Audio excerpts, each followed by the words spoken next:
Buenas tardes. Primero agradecer a la señora por la invitación. Aunque es un poquito rápido el tema, ¿no? En segundo lugar, agradecerles a ustedes también por estar acá, ¿no? ¿Y por qué les agradezco? Por la sencilla razón de que cuando es un tema que lo tratamos dentro de la SUNAT, quien más termina aprendiendo soy yo, ¿no? Entonces, eso es lo que también me motiva, porque no solamente conversamos de los temas que manejamos en el registro de nosotros, sino que además las preguntas que ustedes hacen, que son a veces las que están directamente vinculadas con el usuario, ¿no? Y los temas que trabajan ustedes también nos sirven a nosotros para, como registradores, tenerlos en cuenta al momento de revisar un título. Y bueno, pues si es necesario aplicar el 31 del Reglamento General, que termina siendo el principio de preinscripción, ¿no? Entonces, siempre eso es lo que nos guía, y en función a eso analizamos o estudiamos o calificamos los temas. Bien, hoy día se me ha pedido que trate temas que son estrictamente lo que trabajamos nosotros. Entonces, en cuanto a lo que es facultades, poderes que tienen que ver con sociedades peruanas, constituidas acá en el Perú, vamos a revisar cómo es que se forma la voluntad societaria, ¿cierto? Aquí en las empresas nuestras. Y también, como un segundo tema, que también se ha pedido que lo trate, cómo es que se trata las facultades o los poderes que vienen de afuera, ¿no? Que vienen desde el extranjero. Entonces, esos dos temas, para más o menos ir viendo la diferencia, y con la aclaración adicional de que yo me voy a circunscribir exclusivamente al tema societario. En materia de poderes extranjeros, existe también otro reglamento, que es el de personas jurídicas no societarias, que también tiene que ver con poderes extranjeros. Entonces, el tratamiento es muy similar, muy similar. Entiendo que con lo que tratemos hoy día pueden ustedes fácilmente revisar la resolución que regula el reglamento de inscripciones en el registro de personas públicas, ¿no? Si una fundación española quiere inscribir un poder acá otorgando facultades, pues le van a pedir exactamente lo mismo. Si una asociación lo quiere hacer, o si cualquier otra persona jurídica extranjera quiere inscribir acá sus apoderados, también lo puede hacer. Y le van a pedir exactamente lo mismo que si se tratara de una asociación. Bien, entonces con esas aclaraciones y esos agradecimientos, veamos cómo es que se trata el tema de las facultades o de los poderes que se otorgan por una persona jurídica, ¿no? Si nosotros queremos evaluar el poder de una persona natural, es mucho más sencillo, ¿no? Digamos que es mucho más sencillo, ¿no? Aunque a veces se complica. Porque ya lo que viene aquí al registro, si es persona natural, ya pasó el filtro del notario. Y el notario es el encargado de verificar la capacidad de esa persona natural al otorgar el acto que el notario está formando. Entonces, cuando llega el registro, ya nosotros asumimos que el notario hizo su trabajo, y bueno, pues que el otorgante es una persona capaz. Y si es una persona capaz, las facultades que otorga también son válidas. Entonces, vemos la escritura pública y, bueno, pues procedemos a inscribir las facultades que otorga. Pero cuando se trata de una sociedad, ¿cómo es que calificamos nosotros la validez de esa voluntad societaria? Ahí ya cambia todo. ¿Cómo es que, y qué es lo que debemos tener en cuenta nosotros para llegar al convencimiento y a la certeza de que esa voluntad de la sociedad es efectivamente válida? Entonces, dentro del ámbito registral, nosotros los registradores, los asistentes y todo el personal registral, y en este caso entiendo que ustedes tienen también la necesidad de saber exactamente lo mismo, porque, como siempre le digo en Revalidar, ¿no? Ustedes son el primer filtro, ¿no? Y lo que no pasa a nosotros es porque ustedes ya lo pensaron. Entonces, es muy importante, y es bastante importante lo que ustedes hacen, porque, por ejemplo, desde el que está atendiendo en ventanilla, ¿no? Es un filtro muy importante, porque le va a indicar a la persona qué es lo que debe presentar, o está calificando qué es lo que debe o no debe presentar. Lo que ya llega a nosotros pasa, es el primer filtro que termina siendo fundamental. Entonces, todos los trabajadores reciclables tenemos que estar en esa misma línea. Y por eso creo que conversar acá, y como le dije en un comienzo, termino siendo yo el que más aprende. Bien, entonces, ¿cómo es que evaluamos la validez de esas facultades que otorga una sociedad? ¿Y qué cosa nos exige el reglamento? Entonces, partimos de que en una sociedad, de acuerdo a la Ley General de Sociedades, existen dos órganos, ¿no? Dejemos el tercero, porque es mucho más sencillo, el de la Gerencia General. Dos órganos que, de modo colectivo o colegiado, van a expresar la voluntad social. Y esa voluntad tiene que estar perfectamente establecida. Alguna falla en la formalidad en cualquiera de los tres elementos que les voy a mencionar para que ustedes lo tengan en cuenta, cualquier falla en la formalidad simplemente destruye esa voluntad. Por decirles algo, pues no convocó quien debía convocar. Por más que los acuerdos estén por unanimidad y han concurrido el 99% y cosas de este tipo, simplemente se acuerdan. No. Bien, entonces, los dos órganos que la ley general de sociedades regula tienen que ver con lo siguiente. En principio, con la filosofía misma de la Ley General de Sociedades. ¿Cuál es? Que haya un órgano que sea el supremo, el de los dueños de la sociedad, es decir, la Junta General, y muy independientemente de ellos, la administración, que tiene que estar formada por el directorio y la gerencia. Entonces, estas dos partes son fundamentales y hay que distinguirlas porque cada quien tiene su propia función. Bien, entonces la Junta General, ¿de qué se encarga? ¿Sí? Toma las decisiones más importantes, evidentemente. Son los dueños de la sociedad, son los dueños de la empresa, ¿no? Y en ese sentido, pues, son los que tienen que adoptar las decisiones más importantes. Evidentemente, aquí las formalidades tienen que ser más exigidas para que esa voluntad societaria se convierta, pues, en una decisión adecuada. Bien, como se trata de la Junta General y es un órgano colegiado en cualquier tipo de sociedad, ya sabemos que la Ley General dice mínimo 2, en algunos casos máximo 20, en otros casos mucho más. Pero tiene que ser una decisión colegiada. Como se trata de esto, el reglamento de inscripciones de sociedades dice que bajo responsabilidad en la calificación nosotros básicamente debemos tener en cuenta lo siguiente: la convocatoria, el quórum, la mayoría. Esa es la legalidad de fondo a que hace referencia el 2011. ¿No? El 2011 dice los registradores calificarán y bueno, todo lo demás. La del numeral 5 del título preliminar del reglamento general, ¿cierto? La legalidad de fondo, ¿no? Las formas intrínsecas, como dicen. Entonces, cuando tenemos que revisar eso, vemos la convocatoria, el quórum y las mayorías. Bien, sin dejar de calificar también las formas explícitas, ¿no? O sea, la formalidad mismo del documento, que es, entiendo, lo que más les interesa a ustedes cuando se trata de poderes extranjeros.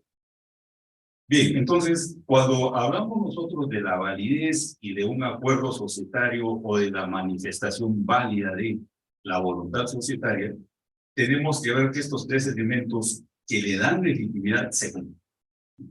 Entonces, básicamente, si a ustedes alguien les presenta un acta, lo que tienen que revisar es eso. Del acta tiene que salir, porque la definición de acta, de acuerdo al 135, el de la Ley General de Sociedades, Dice eso, el acta es un resumen, sí, pero no cualquier resumen. También dice que debe contener. Entonces, en ese contenido es donde nosotros podemos encontrar la convocatoria, el quórum y la mayoría. Entonces, basta con revisar el acta para saber ya, digamos así, de salida, si es que esos acuerdos están válidamente aprobados. Entonces, fácil es darse cuenta si convocaron, porque uno de los requisitos del acta es la que menciona en la convocatoria, primera, segunda, bueno, las que deben hacer. Después, tienen que decir cuántas acciones, por ejemplo, si son sociedades de capitales, cuántas acciones han concurrido o cuántas participaciones existen, si es del otro tipo de sociedad. Y por último, cuando adoptan los acuerdos, verificar también si están ahí las mayorías que se establecen o por ley o por el Estado. Bien, entonces, ¿podemos nosotros o tenemos algún documento como para verificar si esa voluntad societaria se ha establecido, si adecuadamente se ha adoptado? ¿Sí? El acta.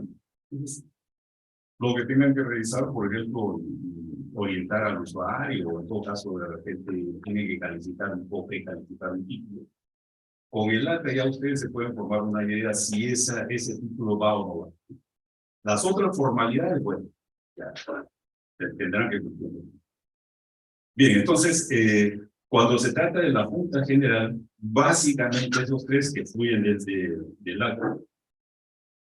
Y podemos ir viendo acá. Bien, en cuanto a la convocatoria, podemos darnos cuenta y qué exigencias se tienen, claro. Si se trata de sociedades anónimas, ya ustedes conocen, ¿no es cierto? Es el directorio que debe hacerla, o en todo caso la administración. Cuando no hay directorio, por ejemplo, en las elementales. Entonces, la convocatoria tiene que hacerse, el 116 y los demás artículos por ahí aledaños son los que establecen las formalidades y en algunos casos se publican, en otros casos no, tiene que ser bajo cargo. Pero tiene que cumplirse con quién convoca, cuándo convoca, para qué convoca, ¿no es cierto? Y la formalidad de la convocatoria. Esos requisitos tienen que cumplirse. Bien, el otro elemento que es, para ir pasando, es los requisitos, se los dejo ahí, ¿no? El quórum, por si acaso lo tienen ahí en la diapositiva. La diapositiva no es más que un resumen de lo que dice la Ley General de Sociedades. En cuanto al quórum, partiendo de lo que ya ustedes conocen como una definición que el mismo tribunal se encargó de decirla, y también, bueno, la misma jurisprudencia. El quórum no es otra cosa que verificar o es la cantidad de acciones necesarias para que la Junta se instale. Y eso también depende o está vinculado con las convocatorias, ¿no? Primera o segunda, y en cada una de estas tiene que verificarse la cantidad de acciones o participaciones que deben convocar. Bien, entonces, también, como le dije en un comienzo, lo que yo estoy haciendo es una revisión de lo que dicen las normas. Ahora, lo que les mencioné, yo también aprendo, ¿no es cierto? Entonces, yo no pretendo que esto que les estoy diciendo sea novedoso, sea novedad, sino que es más una invitación a que ustedes, como yo les voy haciendo el recuento, de repente por ahí tienen alguna pregunta sobre cada tema muy puntual y la comenzamos a pensar. De eso se trata. Es ahí donde yo también, ¿no es cierto?, aprendo. Yo les voy proponiendo, tómenlo de ese modo, lo que dice la diapositiva, vamos explicando, vamos entendiendo, van ustedes viendo más o menos qué es lo que pasa por la cabeza de un registrador cuando está calificando, ¿cierto? Y qué es lo que es. Bien, entonces, cuando ya tratamos del quórum, también verificamos en qué convocatoria estamos, y según eso verificamos o calificamos. Me gusta mucho la palabra verificar. Calificamos y vemos pues si se pudo o no se pudo instalar válidamente esa, porque como les repito, la mínima falla en estas formalidades aplican las reglas generales de la ley general y simplemente generan movida. O sea, ahí no hay más que decir, ¿no? Bien, en el caso de las juntas generales, y para ver el tema del quórum, siendo la cantidad de acciones que se requieren para poderse instalar, y viendo el tema de las juntas generales, hay que también ver de qué tipo de juntas se trata y qué es lo que van a tratar, es decir, cuál es la agenda. Ha habido en este tema algunas situaciones que se han ido un poco aclarando con el tiempo, porque, por ejemplo, ya no hay, como cuando recién ingresamos al sistema, las juntas ordinarias y extraordinarias, ¿no? La nueva ley, digamos, la nueva ley general de sociedades, quitó eso, y bueno, ahora son especiales, obligatorias anuales y las juntas ordinarias.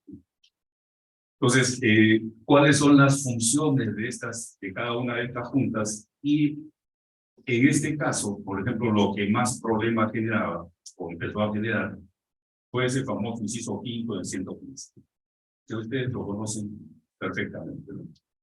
En un comienzo se observaba para qué. Se observaba para que quien otorgaba un poder, por ejemplo, cuando las facultades excedían al porcentaje establecido, ¿no?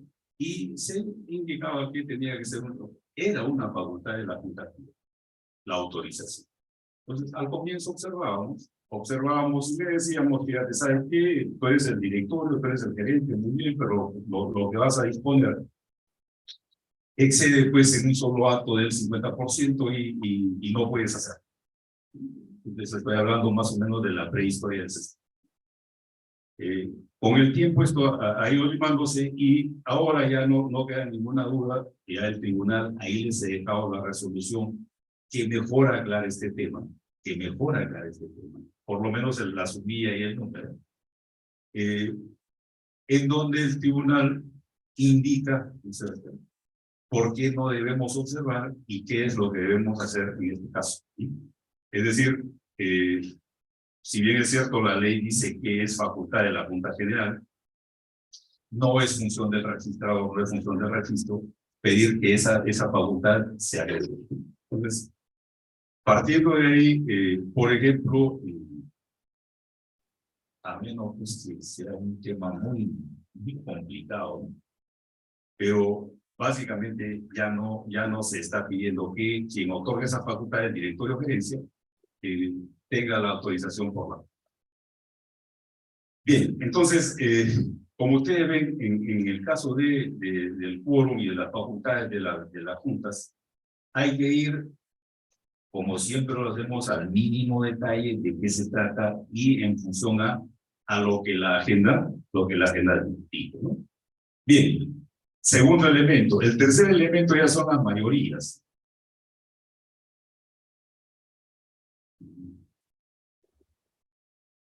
Las mayorías. ¿Y qué cosa es una mayoría? Ya ustedes saben por definición también que la mayoría es la cantidad de acciones o participaciones que se requieren para adoptar acuerdos válidos. También aquí estas mayorías están vinculadas no tanto a la convocatoria, sino más al quórum, ¿cierto? O a la cantidad de acciones concurrentes, y a partir de ahí se tiene que contar. Listo. Bien, entonces, estas mayorías, y vinculadas con el documento que les mencioné al comienzo, estas mayorías nos indican si exactamente el acuerdo ha sido adoptado con la cantidad de acciones o participaciones que le dan validez. ¿De qué se trata? De tener en cuenta lo siguiente, y que siempre son reclamos de los usuarios. La observación es, no se ha dicho si es por mayoría o unanimidad la forma como se aprobó el acuerdo. Y el usuario que nos dice, señor, lea al final del acta, ahí dice que el acta ha sido aprobada por unanimidad. Consecuencia, si ya está aprobada el acta, Usted debe presumir que los acuerdos también han sido aprobados. Para que subsista, ¿no es cierto? ¿Por qué? ¿Qué le decimos nosotros? No confunda usted el acuerdo con el documento que lo contiene. Artículo 225 del Código Civil es distinto el documento del acto que contiene. Se le explica y se le dice, bueno, el acta es un resumen, el acta es lo que han puesto, pero el acuerdo mismo es un acto distinto. Y eso tiene que aparecer ahí, formalmente, como establece la Ley General de Sociedades. Bueno, hacen su reapertura y sencillamente integran eso y se usan.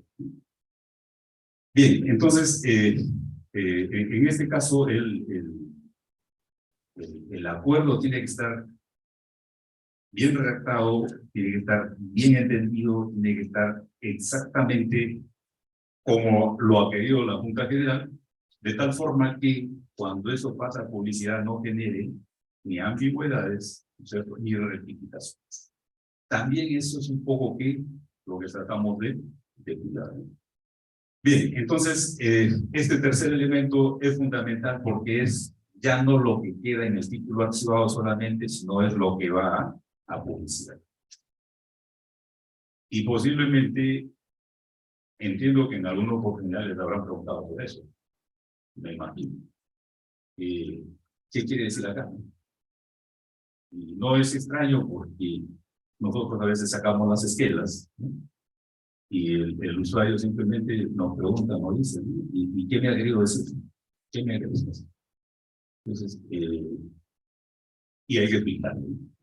Imagínense con un acuerdo que es el que va a servir y que es prácticamente el fundamento de nuestra entidad. O sea, ¿qué publicitamos en jurídicas? No publicitamos actos, o publicitamos acuerdos, lo que decidió la Junta o lo que decidió el directorio. Eso es lo que se publica. Y si eso no está claro, está ambiguo, o después hay que rectificarlo, simplemente hay que tomar en cuenta esto. Bien, entonces, fíjense, más o menos, no lo estoy haciendo con mucho detalle, pero la idea de poder nosotros entender qué es lo que calificamos, qué es lo que debemos tomar en cuenta cuando tratamos de inscribir la voluntad de una sociedad expresada a través de la Junta General. Bien, no sé si tienen hasta ahí algo para comentar.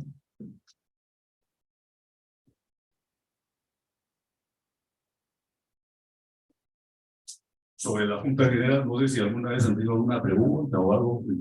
Si gustan, la hacen, no tengo ningún inconveniente. Bien, ¿y qué cosa es un acta, no? Ya que les hablaba desde el comienzo. Se entiende, ¿no? La Junta General requiere 3 requisitos, 3 elementos, que es convocatoria por mayoría, para que eso le dé validez o legitimidad a las decisiones que adoptan. Si eso no funciona, no hay decisión, no hay acuerdo, no hay voluntad social. Y eso luego tiene el acta. Ahora, ¿qué cosa es el acta, no? El acta es un resumen de lo que acontece en esa junta.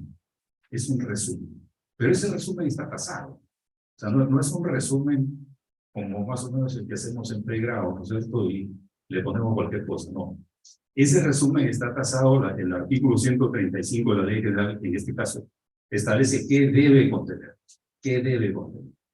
Ese es el resumen. Entonces, verificamos eso y también lo que dice el reglamento de inscripciones, que nos sirve, por ejemplo, supletoriamente el reglamento de inscripciones de personas jurídicas no societarias, como llamábamos antes. Entonces, ahí sí establece qué debe contener el acta.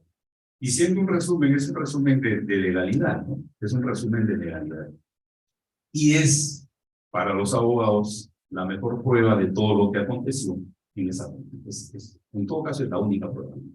Entonces tiene que estar bien redactada y esa ya es parte de la calificación y legalidad de las formalidades o legalidades. Bien, ahí tienen las 2 resoluciones que chequeando nuevamente, ¿no?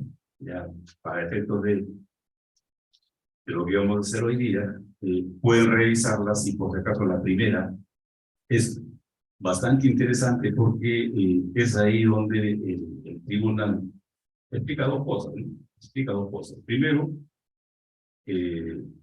cuál es más o menos el diseño de una sociedad a partir de la Ley General de Sociedades, que hacen sus órganos. Una cosa es la Junta General y otra cosa es la administración. Y a partir de ahí indica si es que se tiene que exigir esto que les mencionaba del inciso quinto, artículo 115 de la Ley General. Es más o menos extensa, yo sé que se van a divertir leyéndola.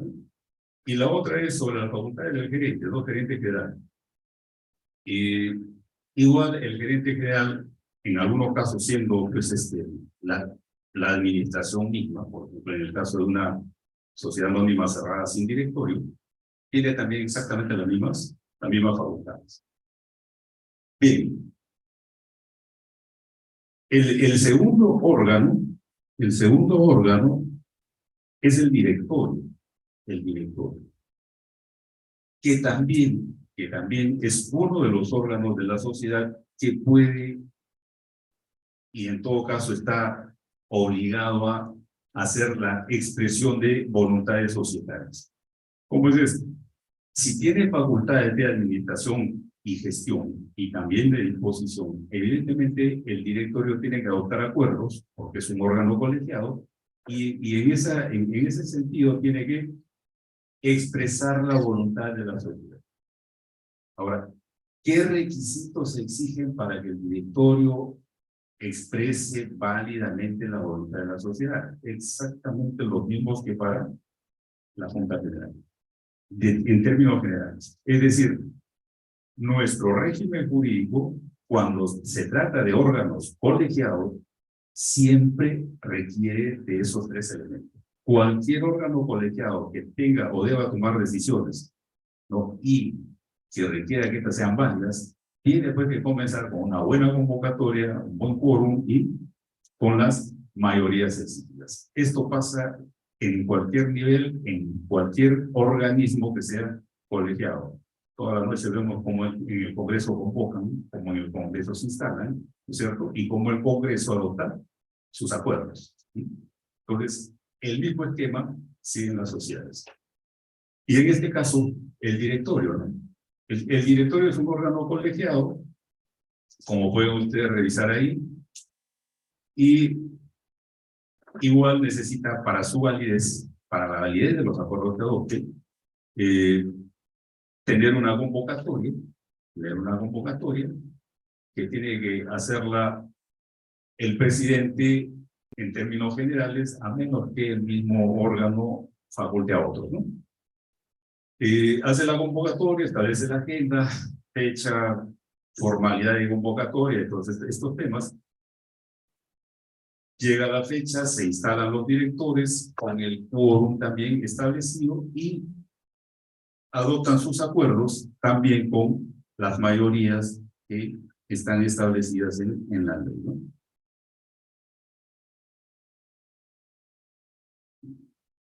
Bien. Para llegar al tema que más o menos nos ha convocado hoy día, pasamos rápidamente estas dos formas de encontrar la voluntad societaria, que es a través de la Junta General o a través del director. Y para quienes tienen que revisar alguna documentación, como dice acá, la documentación técnica, ¿no?, siempre los van a encontrar o siempre traten de ubicarlos, y si no, vayan advirtiendo a quien los presenta que tendrían que hacerlo, ¿no? O sea, el acta es para eso. El acta es para que acredite no solamente a los socios, sino también a los terceros.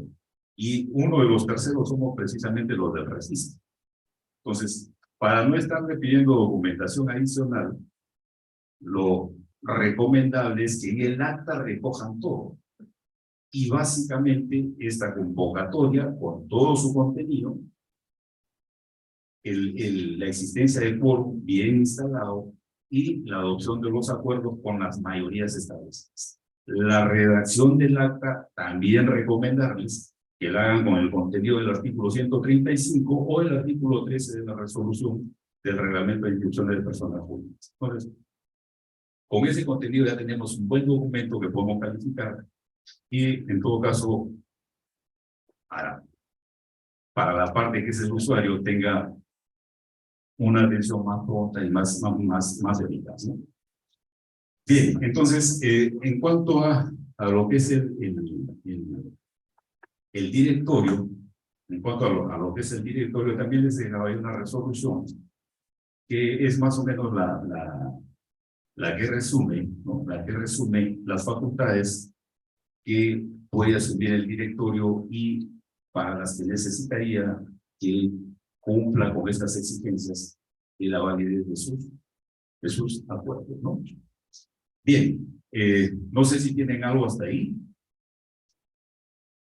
¿Alguna pregunta? Porque si ya vimos cómo es que se adoptan, y entendámoslo así, cómo se adoptan válidamente las decisiones en una sociedad, en cualquiera de estos dos órganos, que es la Junta General o el directorio, esos acuerdos son los que van a generar lo que precisamente revisamos nosotros.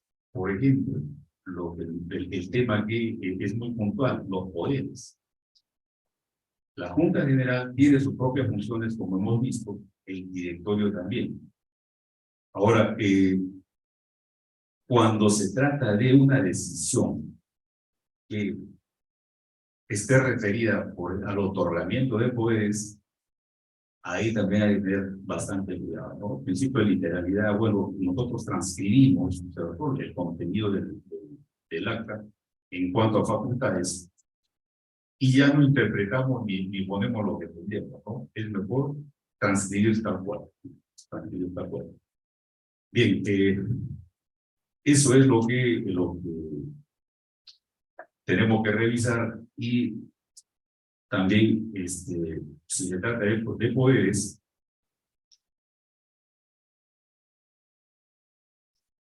calificar al mínimo detalle los temas de las formalidades en los documentos. Lo que yo les he mencionado hoy día no es más que el marco general, ¿cierto? Es decir, para entrar al documento que nos presenten, al título que nos presenten, y a partir de ahí, poder después ingresar a los detalles, ¿no? ¿Cómo ingreso yo a saber si unas facultades están bien otorgadas? Entendiendo que se trata de una decisión del directorio de Junta General y que esa decisión no es otra cosa que la manifestación de la voluntad social. Bien, con ese marco ya ustedes, ¿no es cierto?, que lo conocen, evidentemente, se puede sistematizar cómo es que trabajamos nosotros los títulos que nos ingresan al registro. Bien, y el otro tema es el asunto de los poderes extranjeros. En el caso de las sociedades, el reglamento de inscripción en el registro de sociedades, encontramos esos artículos que los he transcrito en la diapositiva para que no quede margen a dudas y tengamos exactamente lo que nos dice el reglamento.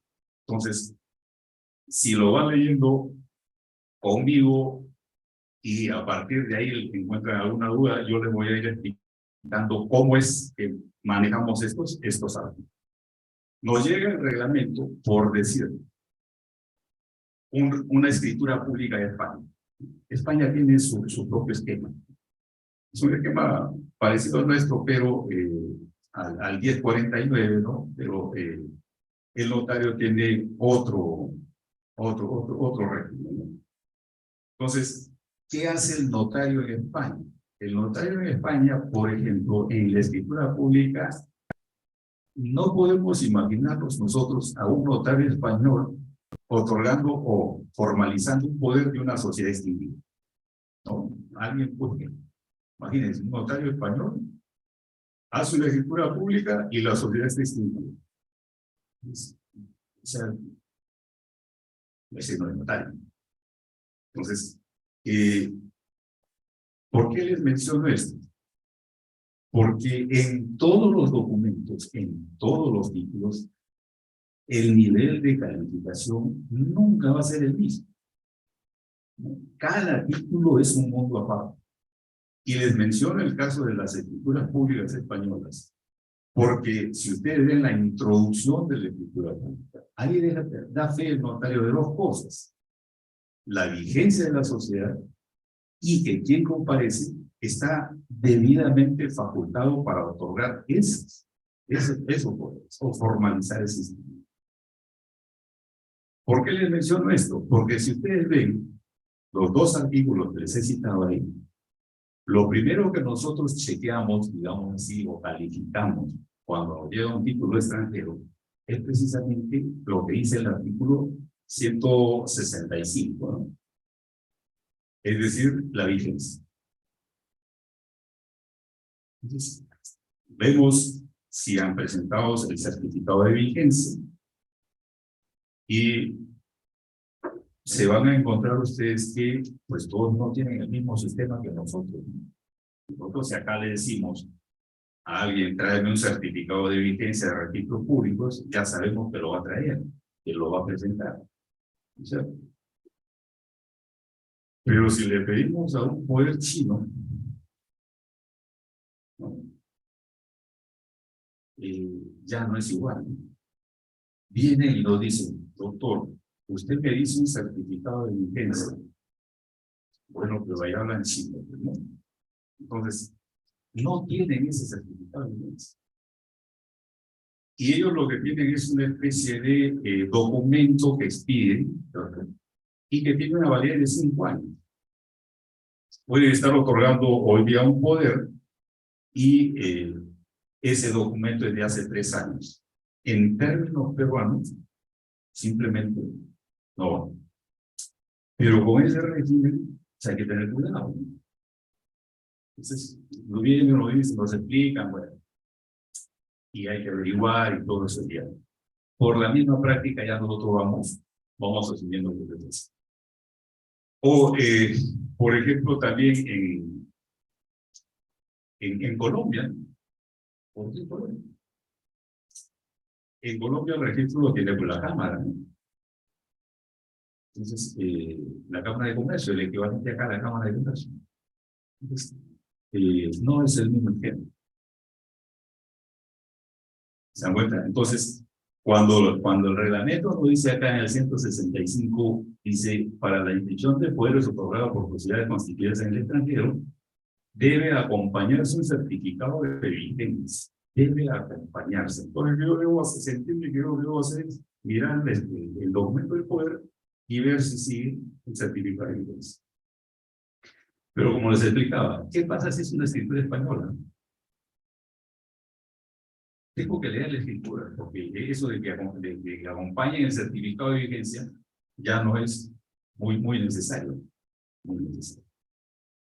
Bien, entonces, cuando el reglamento dice eso, hay que irse. No queda eso. La sociedad está vigente. Ya determiné que la sociedad está vigente a partir del título, o si es necesario que nos acompañe, como dice el reglamento. Paso a lo segundo. Y yo, ¿cómo sé que quien está otorgando las facultades, ¿no? Porque a veces vienen unas facultades que dan miedo, ¿no? O sea, dan miedo. Le dan facultades para todo. Entonces, si hay ese tipo de facultades, ¿qué es lo que nos exige el reglamento? Dice: quien otorgó tiene que acreditar que está debidamente facultado para otorgar las que aparecen en él, y tal cual, ¿no? O sea, si yo digo que otorgo facultades para disponer, en un documento tiene que acreditarse que efectivamente yo también tengo esas facultades para poder delegar. Entonces, ¿qué es lo que se pide? Declaraciones plurales, ¿sí? Declaraciones plurales.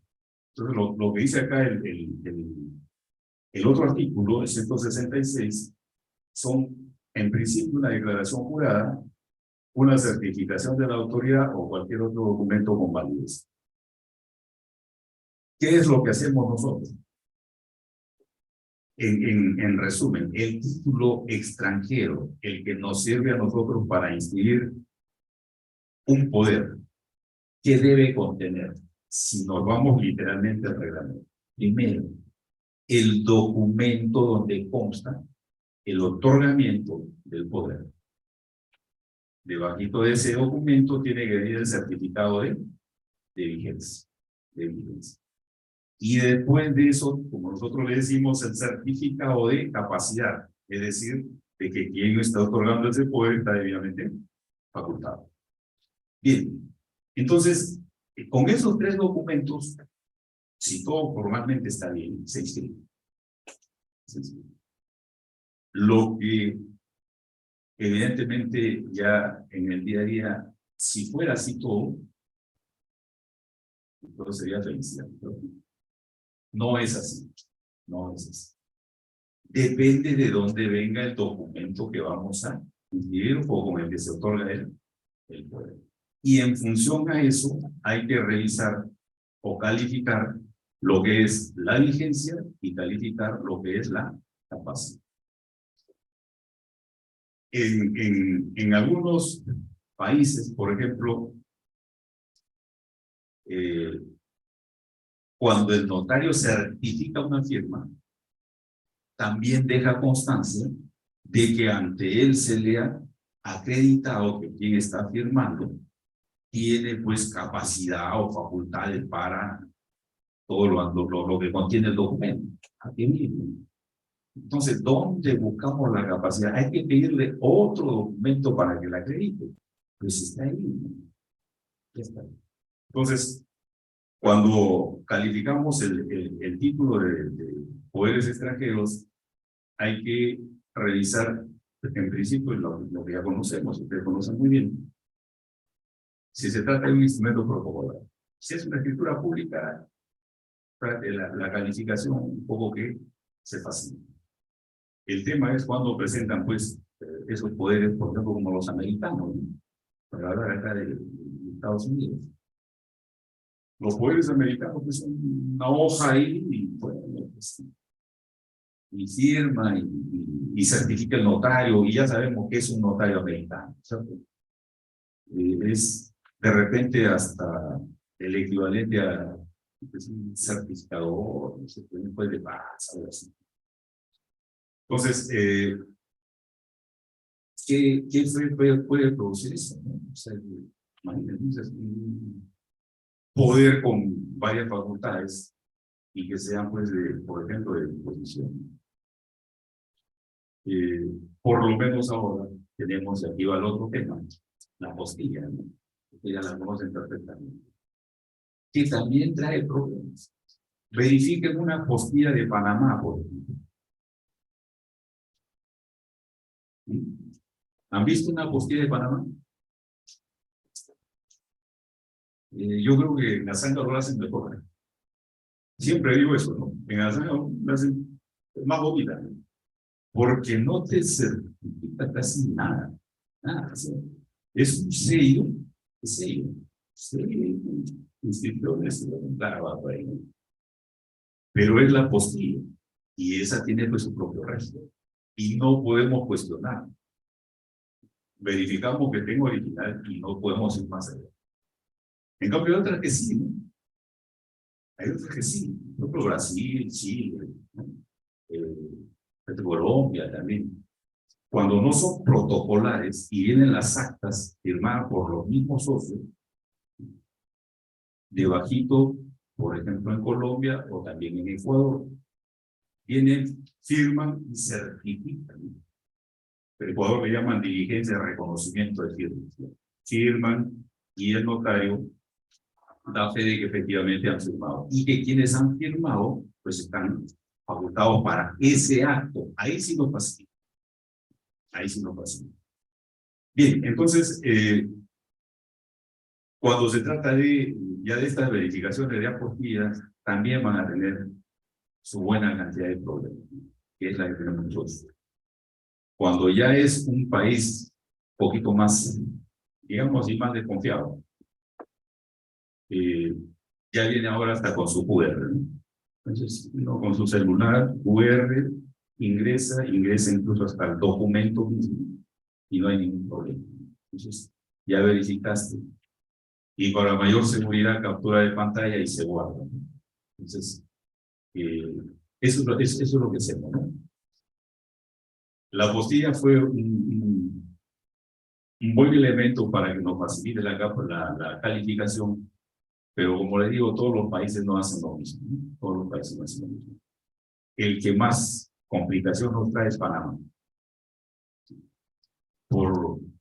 No tiene QR, no tiene ni siquiera dónde verificar, no hay nada. Ellos ponen su sello entonces, por lo menos hay otros que tienen página web, uno verifica ahí, y otros que tienen el QR, que es mucho más sencillo. Bien, entonces, para resumir hasta aquí, el título de los poderes extranjeros cuando se trata de sociedades. ¿Qué contiene? Primero, el documento que contiene el poder que solicitan expedir. Ese documento puede ser protocolar en nuestros términos, ¿no? Protocolar o extraprotocolar. Si es protocolar, fácil. No hay que leerlo, ¿no? Definitivamente hay que leerlo bien. Pero si es extraprotocolar, ahí se complica porque hay que verificar un poco más a ver si dan cuenta más o menos de lo que hemos visto con la voluntad societaria para las sociedades privadas. Si es un acta, hay que ver que más o menos diga lo que debe decir y sobre todo que las firmas estén debidamente certificadas. Si ya el notario da fe de que esos que firman y los que han adoptado el acuerdo están facultados para ello, bien, se acabó la capacidad, ya está acreditado. Y en cuanto a la certificación, hemos dicho que ahora ya todo prácticamente viene con la cosa. Hay que tomarse todas las seguridades y tomarse todas las seguridades. Sobre todo en la verificación. Hay que verificar el QR, lo más fácil. Entrar a la página a veces se complica. Y cuando no tienen ni QR ni página original, tienen que afinar su tacto, ¿cierto? Para saber si no es copia o también mirar si efectivamente son los originales, porque a veces presentan copias a colores, ¿sabes? Y hay unas copias a colores que son mejores que los originales. Entonces, ahí es donde hay que tener cuidado. Bien, si el título va así como les digo, bueno, felicitaciones para el presentante. Y se pasa a la institución. Entonces, hasta ahí es más o menos lo que me han pedido. No quiero tomarme yo todo el tiempo, pero podría ser un problema, pero es mejor que le deje un espacio a ustedes para, ¿no? De repente conversando con lo que a ustedes se les ha presentado, vamos viendo si hay algunos temas que podemos desarrollar más, ¿no? Tampoco lo he querido hacer como una clase pues, de salón, ¿no? Entonces sería como no muy adecuado, ¿sabes? Ustedes ya manejan el tema, ustedes ya conocen el registro, ustedes ya están acá en la cancha, así que simplemente con esquemas generales como el que les acabo de mencionar, ya podrían en todo caso seguir haciendo lo que vienen haciendo. Bien, entonces, hasta aquí los dos temas, cómo se desarrolla la voluntad societaria en sociedades peruanas y cómo es que debemos tener el cuidado en la presentación o calificación de los títulos que contengan poderes extranjeros. Ahora sí, creo que nos queda tiempo para que ustedes comenten o en todo caso nos manifiesten algún caso que hayan tenido o debamos tratarlo, ¿no? Por mí, gracias.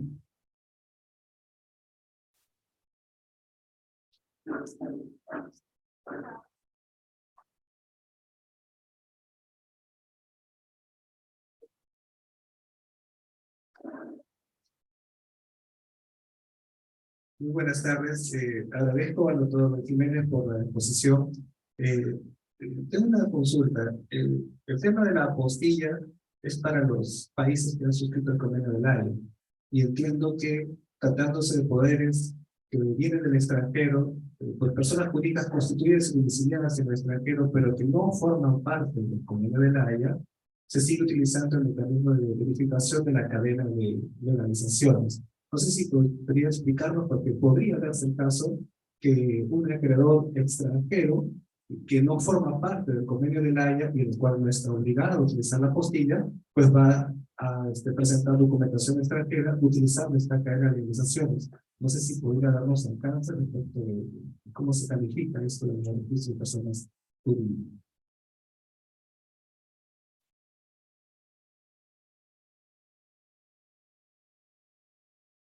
Bien, sí, en realidad tendría que ser un caso muy extraño, ¿no? Porque hasta ahora cadena de legalizaciones, por lo menos en lo que corresponde a nosotros, ya no llega, ¿no? Entonces, debería ser un tema,